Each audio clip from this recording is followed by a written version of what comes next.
Saat ini PPKM skala mikro masih terus diterapkan. Tapi kalau kita lihat lompatan angkanya luar biasa ini. Dari yang mungkin 12 Juni angkanya 7.000, kemudian 15 Juni ke 8.000. Tiba-tiba di 17 Juni angka secara akumulatif 12.000 kasus COVID-19. Pak Anies, kami mendengar baru-baru ini Anda mengeluarkan statement yang bisa memberikan harapan kepada publik. Anjuran Sabtu Minggu di rumah saja. Tapi kita tidak tahu Pak efektivitasnya bagaimana. Karena terus dievaluasi di lapangan. Bagaimana Pak Gubernur? Gini, virusnya itu tidak menular di wilayah publik saja. Justru penularan itu kan terjadi di wilayah-wilayah private. Wilayah private di mana sih? Misalnya di tempat kerja, di tempat rapat, kemudian tempat kumpul-kumpul ke keluarga. Nah, jadi kalau kita hanya mengandalkan pemerintah untuk mengatur, mengendalikan, mengawasi, pemerintah hanya bisa mengawasi di luar ruang publik, ruang private. Ketika Anda berada dalam rumah, pemerintah nggak bisa ngawasin. Ketika dalam kantor, tempat pekerjaan, sebagian kita bisa awasi. Ada ratusan ribu tempat kerja di Jakarta ini. Dan kalau semuanya harus mengandalkan pengawasan pemerintah, kan sulit, karena dua-duanya harus sama-sama. Pemerintah awasi, tapi sesama kita mengawasi. Bila Anda melihat sebuah tempat yang sudah penuh, jangan dimasukin. Mau masuk restoran sudah penuh, jangan masukin, cari tempat lain. Kemudian bila Anda dalam sebuah ruangan pertemuan orangnya banyak, ini pasti berisiko, keluar saja, pindah. Jadi kita ambil sikap tanggung jawab. Penyelenggara juga begitu. Kalau menyelenggarakan acara jumlahnya banyak, maka sesungguhnya Anda sedang menciptakan tempat untuk terjadi penularan COVID-19. Tidak bertanggung jawab. Dan kalau ada di situ, laporkan kami. Katakan pada penyelenggaranya, Anda tidak bertanggung jawab. Anda membuat tempat yang bisa menjadikan penularan. Jadi ambil posisi yang tegas itu, bahwa kita ini sedang melindungi warga. Aturan dibuat itu bukan semata-mata untuk kepentingan pemerintah. Ini justru aturan dibuat untuk melindungi. Jadi ketika ada larangan, itu bukan semata-mata melarang, tapi karena mau melindungi.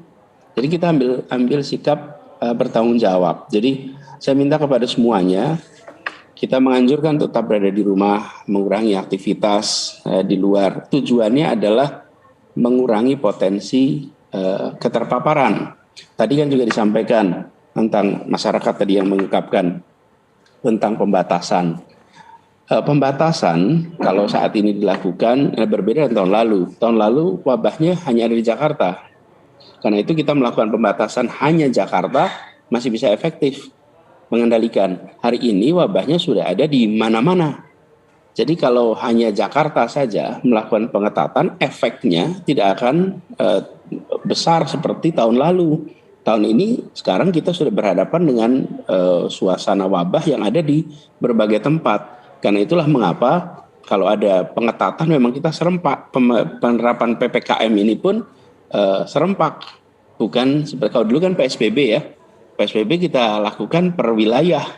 Sekarang PPKM itu diselenggarakan di multi wilayah, multi provinsi, yang kemudian ada indikator-indikator yang ditetapkan oleh pemerintah pusat. Jadi kembali kepada ini, kita memerlukan kerja bersama. Anda lihat tuh gambar di depan petugas dengan megafon mengingatkan. Ini adalah bentuk untuk kita ambil tanggung jawab. Tapi kan ada begitu banyak tempat yang tidak mungkin bisa datangi oleh semua petugas.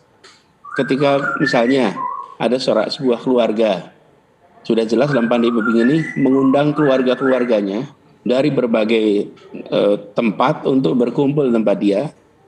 Ada acara di situ dan semua orang datang tanpa menggunakan protokol kesehatan, merasa saudara. Apa yang terjadi? Ya di situ muncul klaster keluarga. Di situ kalau ada satu orang yang membawa COVID, dengan mudah terpapar. Jadi ini tidak bisa hanya sekedar mengawasi di tempat-tempat umum. Baik. Yang pemerintah bisa masuk. Tapi banyak tempat-tempat private yang pemerintah memang bisa dikatakan tidak boleh masuk ke situ tanpa ada alasan. Jadi kita sama-sama, Mas Andrew. Tidak mungkin bisa sendirian saja. Pak Anies, ini bukannya bermaksud membuat masyarakat khawatir, Pak. Tapi varian yang baru ini cukup mengejutkan juga dengan angka yang cepat meningkat, kemudian infeksius, bahkan sasarannya anak-anak.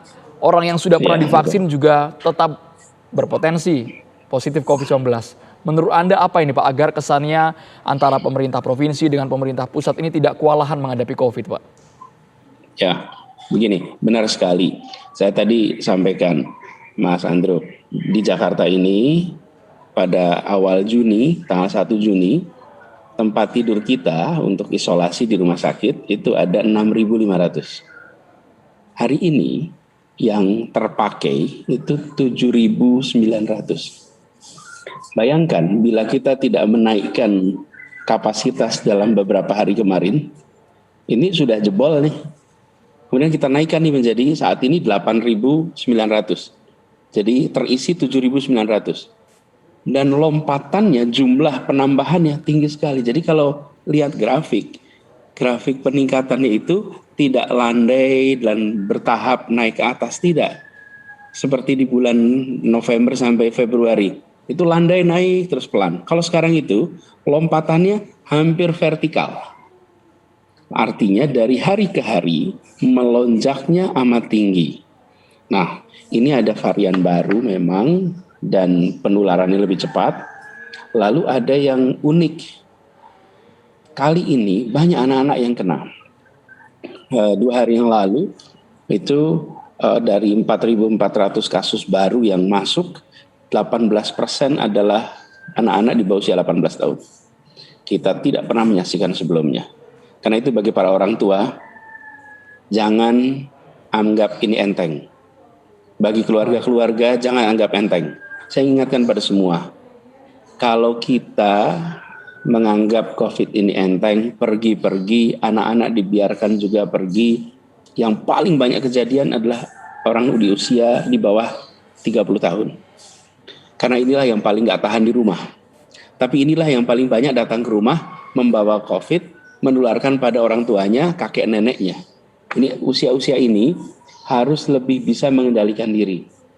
Terkena COVID itu, saya pengalaman 1,5 tahun ini, orang kalau kena COVID panik. Begitu kena baru ngontak sana sini. Sebelum terkena COVID, masih lihatnya seperti berita aja. Oh ya, ini di TV One ada kejadian, di sana, di sini. Begitu kejadian, maka akan ada ketegangan tersendiri. Jangan ini terjadi. Jadi saya menyampaikan data-data ini, jangan dianggap sekedar oh ini data yang jauh. Tidak, ini dekat nih. Ini rumah tangga kita, ini tetangga kita, ini adalah saudara kita, dan ini kejadian di Jakarta.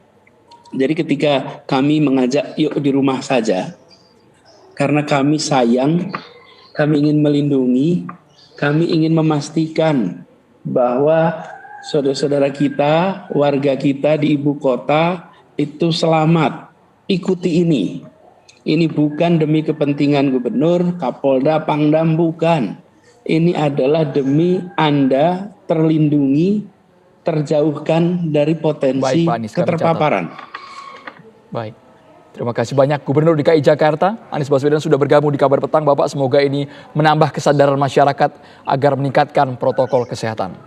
Terima kasih Pak Anies.